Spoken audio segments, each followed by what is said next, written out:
قمرون قمرون قمر سيدنا النبي قمرون. بسم الله الرحمن الرحيم. وعن أبي هريرة رضي الله عنه قال قال رسول الله صلى الله عليه وسلم qala telah berfirman Allah Azza wa Jalla, kullu amal ibni Adam lahu, semua amalannya Ibnu Adam adalah untuk dia sendiri, illa shauma, kecuali puasa, fa innahu li, maka sesungguhnya puasa adalah untuk aku. Ini diantara maksudnya, amalan puasa itu adalah amalan yang dihargai khusus oleh Allah, punya keistimewaan khusus yang tidak ada dalam amalan-amalan yang lain keistimewaan itu. Wa ana, dan aku ajzi bihi, aku akan membalas bihi, puasa itu. Ya, amalan puasa diceritakan dalam beberapa hadis yang lain bahwa amalan puasa ini untuk membalasnya Allah tidak mewakilkan kepada para malaikat, menulis balasannya berapa, berupa anugerah apa, tidak dilewatkan malaikat, langsung Allah sendiri, malaikat pun tidak tahu. Wasiyamu junnatun, dan puasa adalah merupakan pelindung.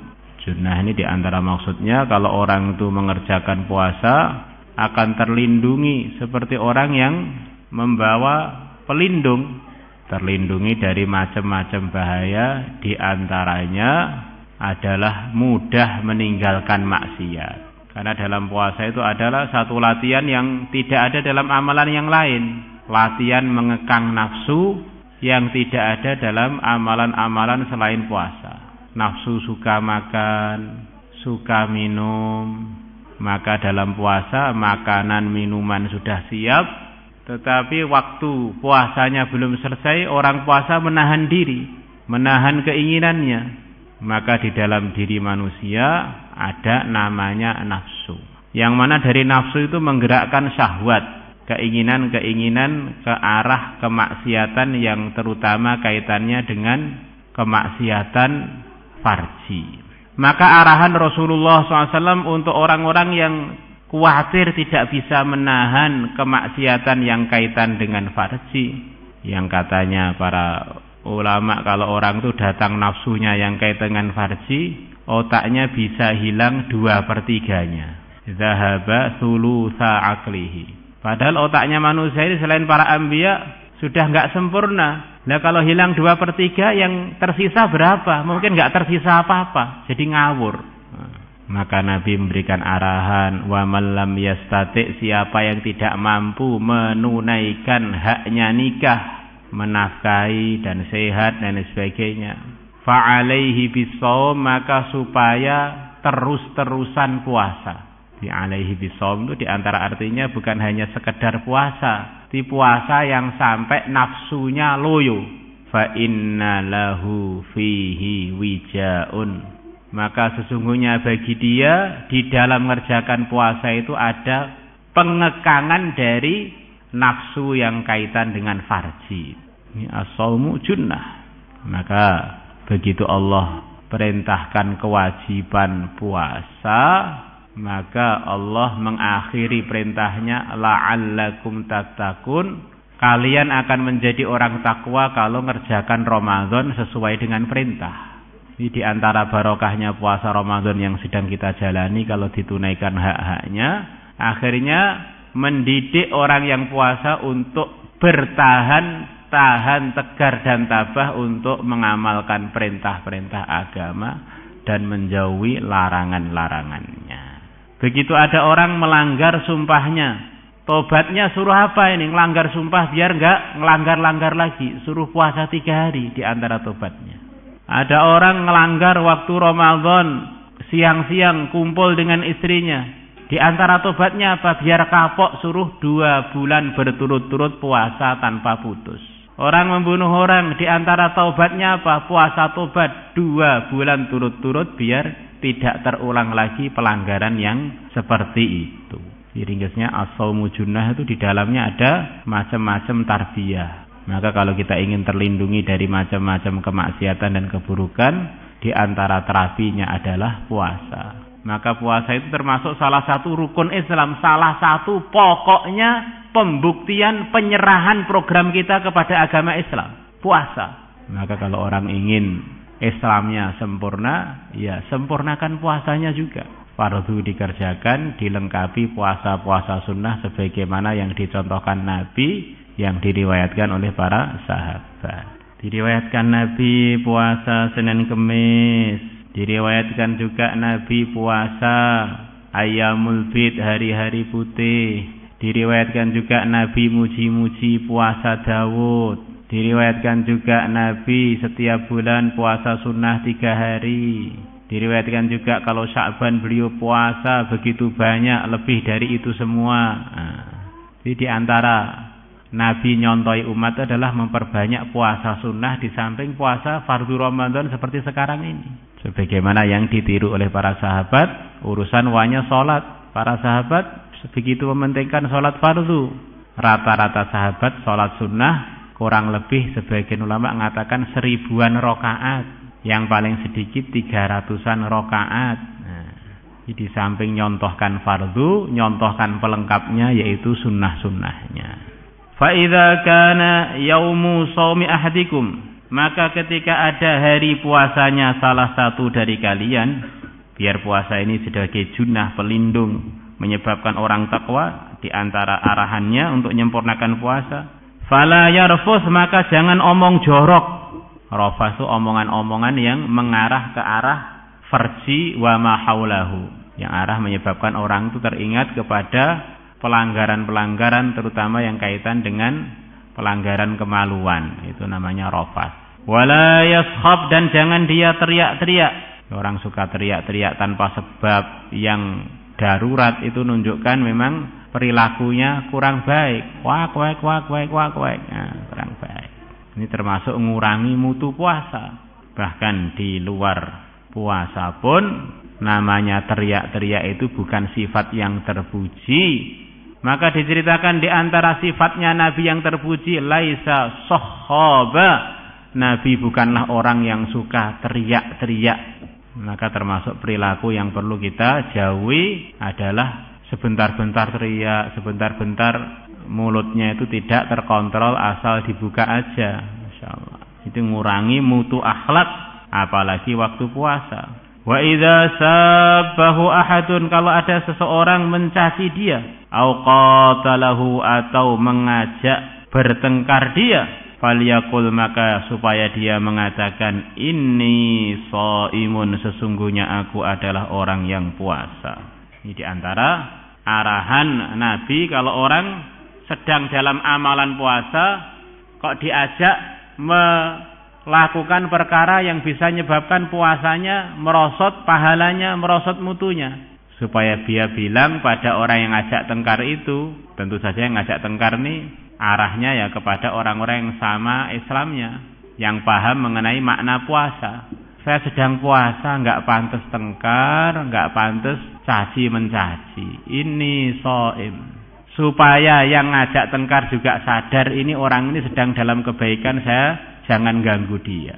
Supaya orang yang ngerjakan puasa sendiri juga paham, saya ini dalam kebaikan, puasa yang begitu tinggi pahalanya, maka saya tidak layak untuk melayani hal-hal yang memerosotkan pahala puasa saya. Dan ini kata sebagian ulama, bukan untuk orang puasa saja, semua orang muslim umat Muhammad, setiap diajak perkara yang tidak baik, maka dia supaya mengingatkan diri dia bahwa kamu ini hamba Allah, saya ini hamba Allah, masa akan diajak begitu itu. Saya ini pengikutnya Rasulullah, masa akan diajak untuk melanggar, saya enggak mau. Makanya ada teman kamu datang, ayo ngeluyur bareng waktu ngaji, ustadznya sudah capek kok ngabsen, sudah kelihatan loyo semua. Oh enggak, saya santri itu bahasa Jawa kuno artinya orang suci. Masa orang suci ngeluyur enggak jadi suci, namanya orang kotor. Nah, ini santri itu artinya orang yang bersih. Nah kalau santri kok kotor itu bukan santri, santrong.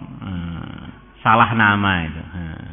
Kalau santri ya orang yang Enggak usah dakwah-dakwaan, khurut-khurut segala nghabiskan uang. Loh, saya ini umatnya Rasulullah, meneruskan perjuangannya, enggak mau dong begitu. Nah. Jadi setiap kita mau diajak hal yang tidak pantas, ingatkan diri kita dan ingatkan yang ngajak kita ini dalam posisi menuju akhirat, menuju kematian, menuju sowan kepada Allah. Maka hal-hal yang tidak pantas janganlah saya kerjakan dan janganlah kamu kerjakan. Maka diceritakan ada 2 orang yang diridhai Allah, termasuk 7 orang yang akan dapat naungannya Allah nanti hari kiamat. Teman-temannya pada kepanasan, 7 orang ini tidak. Di antaranya adalah seorang laki-laki yang diajak maksiat oleh seorang wanita yang berpangkat, yang mana dengan sebab wanita ini berpangkat, orang ngurus dia itu jadi nggak berani. Bukan hanya berpangkat, cantik lagi, ngajak dia untuk berbuat maksiat. Kemudian dia bilang mirip seperti orang ini, inni akhafullah, saya takut pada Allah. Nggak pantas toh hamba kok maksiat di depan pengawasan Allah. Wah, ini nunjukkan mutiara iman di dalam hatinya. Maka dia dinaungi oleh Allah pada hari kiamat, diberi fasilitas khusus karena dia ternyata punya iman yang kokoh dalam hati. Ada wanita sudah mau diajak maksiat seorang laki-laki, karena laki-laki itu banyak berjasa pada dia. Maka wanita itu bilang pada laki, jangan buat begitu itu kecuali dengan cara yang halal. Maka akhirnya wanita itu diridhai Allah, laki-lakinya akhirnya enggak jadi maksiat. Ini termasuk 7 orang yang dinaungi Allah itu. Tapi kalau orang waktu diuji tengkar, diuji maksiat kok nggih, monggo, podo-podo seneng nih. Nah itu ya orang yang begitu itu memang orang yang perlu banyak bertaubat. Wallazi nafsu Muhammadin biyadih, demi zat yang dirinya Nabi Muhammad ada dalam kekuasaannya.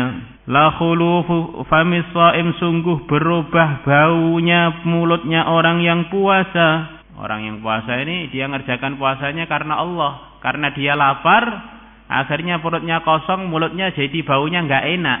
Tapi enggak enak baunya itu demi untuk mengerjakan perintah Allah. Maka bau mulut ini dihargai khusus oleh Allah. Atyabu, bau mulut dia yang berubah tadi adalah lebih wangi indallahi, di sisi Allah. Min rihil miski, melebihi baunya minyak misik, minyak kasturi. Nah, begitu juga amalan-amalan yang karena Allah, walaupun zahirnya sepertinya orang itu jadi penampilannya mungkin jadi merosot, itu ada harga khusus di sisi Allah. Seperti cerita ada orang soleh, saking capeknya di dalam macam-macam kebaikan sampai enggak sempat nata rambutnya, enggak sempat membersihkan badannya. Rubba sya'sin aghbar la yu'ba'u bihi law aqsama 'ala Allahi la abarrahu. Kadang-kadang ada orang itu penampilan zahirnya itu penampilan yang begitu tidak menarik. Rambutnya awut-awutan, tapi awut-awutannya ini karena sibuk dia dalam amal. Badan dia berdebu, kalau dia sumpah minta kepada Allah, Allah akan menunaikan permintaan dia. Bukan berarti santri suruh enggak bersihan, bukan begitu. Orang Islam suruh enggak bersihan, bukan begitu. Maksudnya kalau orang itu habis-habisan karena Allah, nanti akan ada harganya. Siapa yang waktu fisabilillah sakit kulit, Gudiken dan teman-temannya, maka akan dimuliakan oleh Allah. Gudiknya nanti hari kiamat akan dihargai. Di situ disetempel ini termasuk golongannya orang yang mati syahid.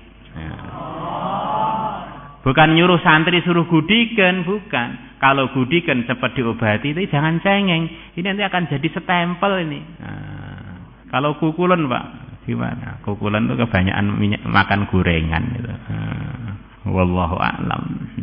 Jadi ingatnya apa-apa yang fisabilillah itu sampai gudik pun ada harganya. Lis-shaimi, bagi orang yang puasa, farhatani, ada 2 kebahagiaan. Yafrahuhuma, yang dia akan merasakan kedua kebahagiaan itu. Pertama, idza aftara, ketika dia berbuka puasa, fariha, dia bergembira. Dah lapar mulai pagi, begitu buka puasa, makanannya sederhana, hanya nasi, campur sambal, kemudian jangan kates, rasanya itu melebihi KFC. Rasanya itu melebihi sate gulai kerengsengan tom yam kebuli Bukhari. Enak. Tapi orang-orang itu nggak pernah puasa, ya nggak pernah ngerasakan nikmatnya buka. Bukan itu saja, sebagaimana cerita di atas tadi, pahalanya orang puasa itu yang tahu hanya Allah. Maka begitu dia mati, orang-orang puasa itu dikagetkan dengan anugerah-anugerah yang malaikat pun tidak tahu, yang tahu hanya antara dia dengan Allah. Wa idza laqiya rabbahu, dan dia akan bergembira ketika bertemu dengan Tuhannya. Fariha bi saumihi, dia bergembira dengan sebab puasanya yang dilakukan ketika dulu di dunia. Rawahul Bukhari wa Muslim, Imam Bukhari dan Muslim telah meriwayatkan hadis tadi. Jadi hadisnya itu sahih, riwayat Bukhari Muslim.